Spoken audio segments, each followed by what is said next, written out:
আমরা সেই প্রজন্ম যারা হাসিনার গুলির সামনে দাঁড়াতে আমরা ভয় পাই নাই। অতএব কারো ভাঙ্গা ডিমে আমাদের কিছু যায় আসে না।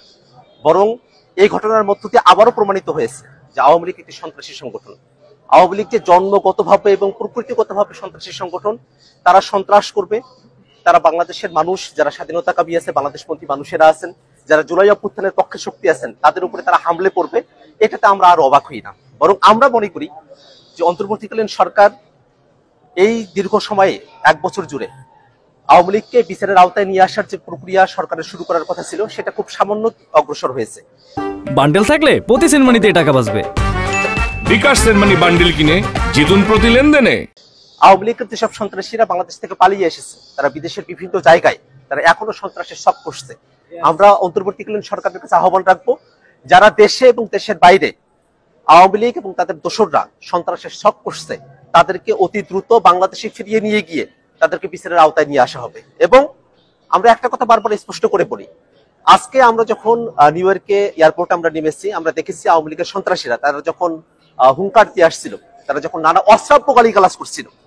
আপনারা জানেন যে আমাদের যুগ্ম সদস্য সচিব তাসিম জারা আপু, তিনি আমাদের সঙ্গে এসেছেন, তাকে উদ্দেশ্য করে নানা ধরনের অশ্রাব্য গালিগালাজ করা হয়েছে, আমাদের উদ্দেশ্য করে অশ্রাব্য গালিগালাজ করা হয়েছে। আমরা মনে করি এটাই আওয়ামী লীগের চরিত্র।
গণহত্যার বিচার চাই।